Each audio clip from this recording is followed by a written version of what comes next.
everybody. Welcome to the Sonship Sports Channel. And welcome to the premiere episode of ATG, All Things Gridiron. Go ahead and hit the like and subscribe button. At the very least, let us know how we're doing in the comments section. We're going to be here all season, covering everything that you like about college and pro football. And today we are going to start out by talking about a very controversial subject, as you can tell in the title. What happened? What really happened with Aaron Rodgers and the Green Bay Packers? We know that it didn't end pretty. We know that eventually the Green Bay Packers wanted Aaron gone, and we kind of know that Aaron wanted to be gone. But when did this all start? What happened? What drove these two sides so far apart? Well, to explain that, I'm going to go back to 2018. Now, I'm going to describe a modern day NFL roster, and I want you to try to guess who I might be talking about. Let's start with the quarterback position. He's 6'4", he's about 220 pounds. He's pretty doggone mobile, but nobody really can get a grasp on if he's got talent to throw the football or not, and what his decision making might be. Well, now let's talk about that backfield. You got a big bruising running back there, a beast of a man that is very difficult to bring down with an arm tackle. You also have a quicker, faster scat back who's a great wide receiver. Speaking of wide receivers, your mainstay on that wide receiver core is somebody who's about 6'3", 6'4", 210 pounds. Tight end room, a couple of really nice tight ends, and a third tight end who's mainly a fullback. At least that's what he was in college, and can play some of that H-back role. Offensive line, highest paid left tackle in football. We're talking a lot of money gets paid to this guy to anchor this big offensive line. Even the defense. What does the defense look like? Well, they run a 3-4.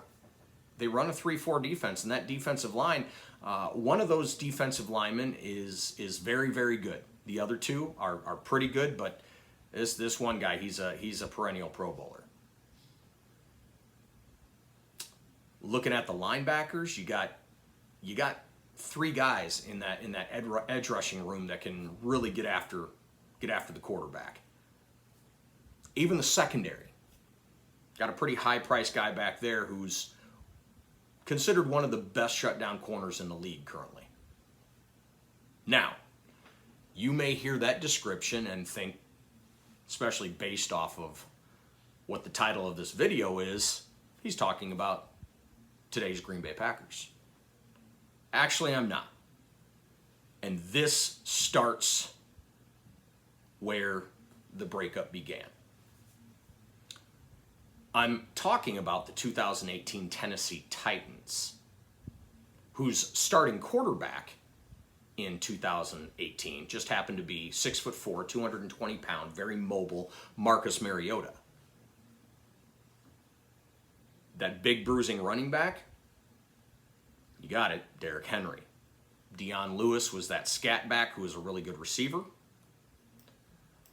Corey Davis, Rashard Matthews, Taiwan Taylor made up a wide receiving core that was led largely by the aforementioned Corey Davis, big 6'3", 210 pound receiver. Delaney Walker, Jonnu Smith made a formidable tight end duo. Then you also had Luke Stocker, who could play fullback and did play fullback a lot in those goal line in the goal line situations. Offensive line, Taylor Lewan just signed an $80 million contract before this season and was the highest paid offensive lineman, not just tackle, but the highest paid ever offensive lineman in history. Defensive side of the ball, Jarrell Casey. Jarrell Casey was an extremely dominant defensive lineman for the Tennessee Titans at that point. Had a couple other guys. Jones and Logan played well, but neither of them were Jarrell Casey. Pass rushers, Derek Morgan, Brian Orakpo, Harold Landry. Harold Landry ended up being the best of the bunch at that point, but they had some guys that could get after the quarterback, cause some havoc in that backfield. And then, of course, you have Malcolm Butler as the shutdown corner in this operation. Logan Ryan, Adoree Jackson, they were also there. So it was a pretty good defensive back room that Malcolm Butler was obviously the star of. Who was the offensive coordinator of this team? A young upstart, part of the Sean McVay coaching tree,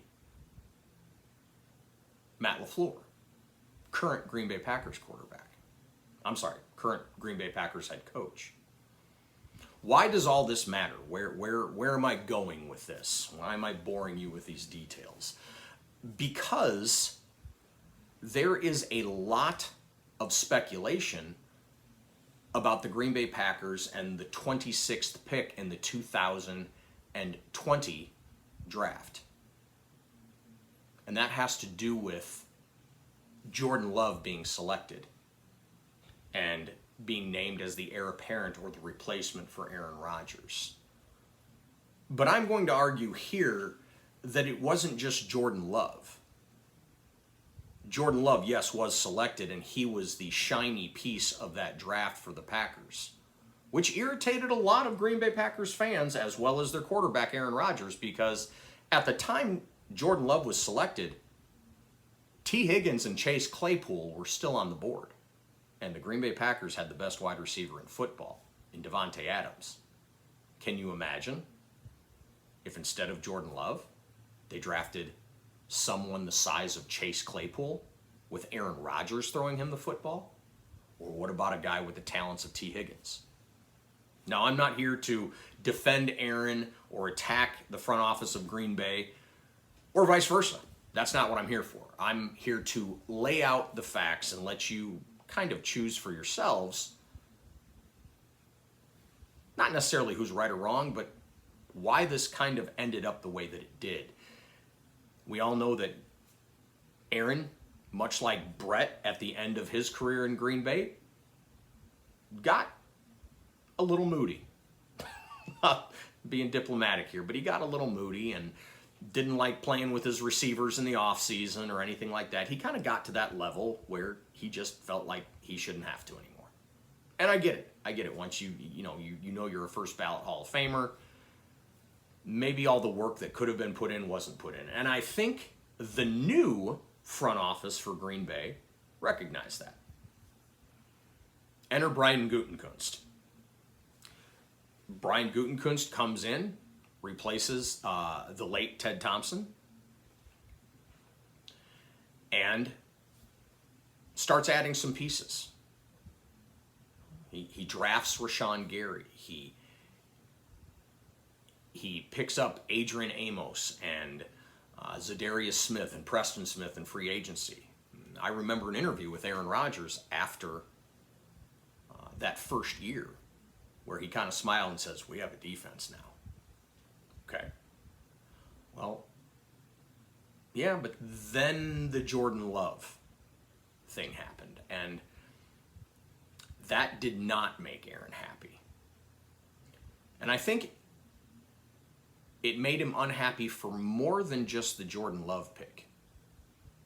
Because it wasn't so much that Brian Gutekunst and Matt LaFleur and Mark Murphy, the president of operations for the Green Bay Packers, was replacing Aaron as they were transforming the Green Bay Packers into the Tennessee Titans, where Matt just was.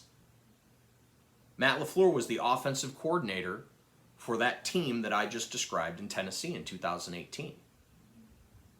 Then he got the head job with Green Bay. And within a year, the transformation started. Jordan Love was the 26th pick of the 2020 draft for the Green Bay Packers. But does anybody remember who their second round pick was? That's right. A.J. Dillon. Quadzilla. Big, bruising power back to go along with Aaron Jones. Who was our third round pick? Third round pick was a guy by the name of Josiah DeGuara out of the University of Cincinnati, who for most of his college career played fullback, H-back, wasn't a pure tight end. That kind of sounds like what Tennessee was doing the year before. And at the time, Green Bay had Bobby Tonyan and Mercedes Lewis, so they had a couple of nice tight ends in the room. They're not there now, but what did Green Bay just do in this last draft? In back-to-back rounds, they just took two tight ends, two very talented tight ends, Musgrave and Kraft. So this wasn't just about one player. This was about Brian Gutekunst wanting to put his stamp on everything, just like Ted Thompson did years ago. Ted Thompson took over. He drafted Aaron Rodgers. Didn't ask Brett's permission about it. Brett even said, I'm not mentoring this guy. Brett was Ron Wolf's guy. Ted wanted his own guy. And he also got Mike McCarthy in there after years of the coaches that Ron Wolf had. Brought over Mike McCarthy from San Francisco. Ran that West Coast offense that Aaron loved so much. Well, fast forward, 2020, Brian Gutekunst starts his master plan of transforming this team into the image of the team that Matt LaFleur coached in Tennessee. They didn't draft Jordan Love to be the next Aaron Rodgers. They drafted Jordan Love to be a better version of Marcus Mariota. They drafted A.J. Dillon to be their Derrick Henry. They already had Aaron Jones, who's a much better version of Dion Lewis. They drafted Christian Watson last year, 6'4", 210 pounds, runs like a deer. He takes the place of Corey Davis. Delaney Walker and Jonnu Smith with the Titans. Like I said, enter Musgrave and Kraft. And you still have Josiah DeGuara, who plays the role of Luke Stocker, the fullback H-back tight end. Offensive line, yeah, good, deep, talented offensive line, led by the highest paid left tackle in football. And now I am talking about the Green Bay Packers and David Bakhtiari. When he's healthy, many people still feel he's the best pass blocking left tackle in football. And you add some of those other guys in there, like Elgin Jenkins and John Runyon Jr. and Zach Tom and Yosh Nijman. That can be a pretty formidable offensive line with a lot of depth. Myers at center. Like I said, the leader's always been Bakhtiari at left tackle. One of the best in the business. And like I said, even the defense. There's similarities in the defense. Just like Tennessee had their one great player in Jarrell Casey, so does Green Bay, Kenny Clark. 3 good pass rushers? Well, that sounds a lot like, at least in the beginnings, Zadarius Smith, Preston Smith, and Rashawn Gary. Now it's Rashawn Gary, Preston Smith, and they just drafted Lucas Van Ness. Move to the secondary. Talked about Adoree Jackson, Logan Ryan, all of them being led by Malcolm Butler. Green Bay, Rasul Douglas, Eric Stokes, all of them being led by Jair Alexander, a younger, more talented version of that Tennessee secondary. You throw in some other pieces like Devondre Campbell, Quay Walker, Darnell Savage at safety. They just drafted Devontae Wyatt last year to team him with Kenny Clark. Offensive side of the football, you have Romeo Doubs, Jaden Reed to complement Christian Watson. this has been a long-term build. This didn't just happen overnight. It wasn't just, we want Jordan Love to just replace Aaron Rodgers and that's that. No, this was a game of chess being played by Brian Gutekunst over several years. Starting in 2019 and coming to a head this past offseason in 2023, where Aaron Rodgers now becomes a New York Jet and Jordan Love takes the helm of quarterback. I understand why Aaron was irritated, because not only did he realize that he was eventually going to be replaced, but they made the decision to basically start transforming the team into a younger, more talented version of the place Matt LaFleur just was. And no one talked to Aaron about it. And he was irritated. I've got my issues with Aaron Rodgers, but I think he was right to feel scorned. There have been lesser quarterbacks that have been, let's just say, left in the loop when they were going to draft a new quarterback. Hey, we're drafting this guy. I don't know if he's going to beat you out, but we want to make sure we have depth at the position. Okay. The Steelers told Mitch Trubisky that they were drafting Kenny Pickett. Like, if that's happening, Aaron definitely should have been let know. I mean, this is kind of how Green Bay gets themselves in trouble sometimes, being the old school kind of, I don't like to use this word because in today's,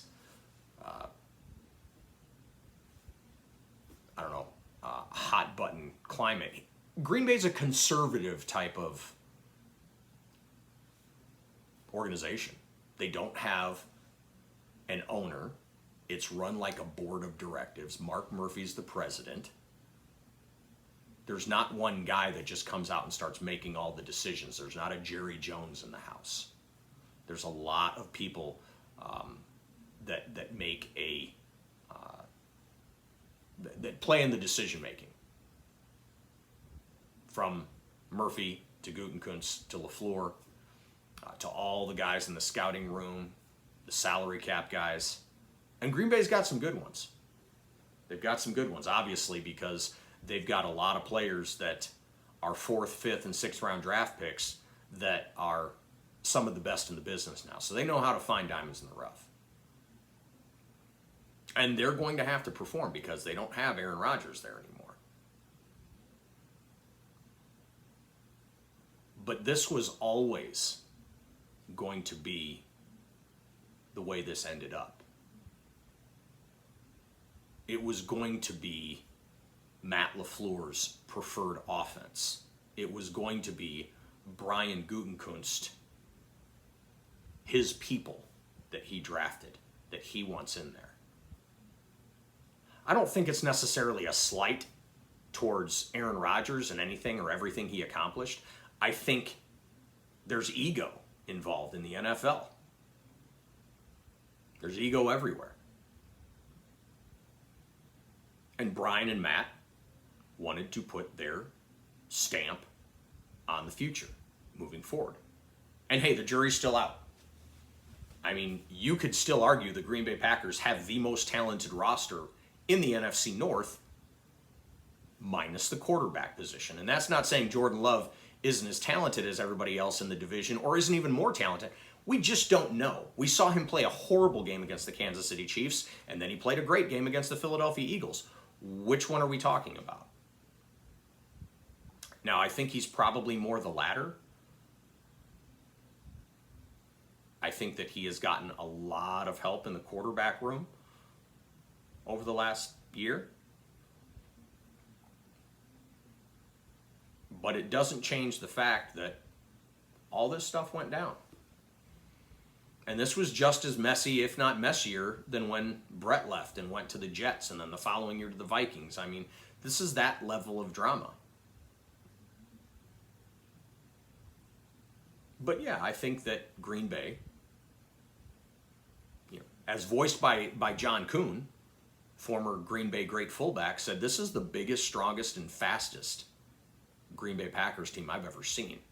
Not to mention it's the youngest by a lot. Green Bay has like 2 guys over the age of 30, and they're barely 30. So if Brian Gutekunst is right, then this looks like a brilliant move. Same thing that happened all those years ago when Aaron took over for Brett. That first year they had a losing record. Within a couple of years they were winning the Super Bowl. And everybody said Ted Thompson was a genius. But I remember in the beginning, because I was one of those fans, what are they doing? What are they doing? Well, this is what they were doing. They were building the Green Bay Packers and drafting the Green Bay Packers in the image of where Matt LaFleur just came from. Now, obviously, the Tennessee Titans weren't a high-powered offense. It was largely everything based off of Derrick Henry. But if you notice, Green Bay has drafted more explosive players in each one of the areas. Will A.J. Dillon ever turn into Derrick Henry? I don't know. Probably not. But is A.J. Dillon the only one in that backfield who's expected to perform? No. Aaron Jones is back there. Aaron Jones and A.J. Dillon may be the best 1-2 punch in the NFL. They've got a great offensive line ahead of them, too. Right in front of them. They're going to run the football this year. And they've got athletes all over the field, both on the offensive and defensive side of the ball. But obviously, Matt LaFleur is more of an offensive guy. And if you look at that roster on the offense, it's not bad. It's just young. Christian Watson, Romeo Doubs, Jaden Reed. Jaden Reed could be the steal of the draft in the 3rd round. He is an incredible slot receiver out of Michigan State who doubles as an incredible kick returner. And they already have a great kick returner in their slot corner, Keyshawn Nixon, who, by the way, this offseason, Green Bay also promoted Rich Bisaccia, who many feel should be a head coach in this league, to assistant head coach and head of special teams. And we saw Green Bay's special teams get better last year. And then this offseason, they drafted a new kicker with a big leg. And now we're saying goodbye to Mason Crosby, who obviously he's been a staple in Green Bay for years. But Anders Carlson, out of Auburn, I mean, his brother plays for the Raiders and is one of the best kickers in football. So if Anders is anything like his brother, then Green Bay is going to be just fine at the kicker position. And it allows Green Bay to get more leg behind the ball, and will have more touchbacks in their games and things of that nature. One of the problems Green Bay's had in recent years is the opposing team starting in excellent field position, because Crosby just couldn't get the ball to the end zone anymore. But this was the point all along. Let's get younger, and let's be a much more explosive version of Matt LaFleur's team in Tennessee. Or I could be dead wrong about all of it, which is why we have a comment section. Let me know what you think. Let me know what you thought of this first video that I'm dropping here, the maiden voyage of ATG, All Things Gridiron. Thank you for checking us out. We hope to see you again soon. This Tuesday night, we're going to have the NFC North preview.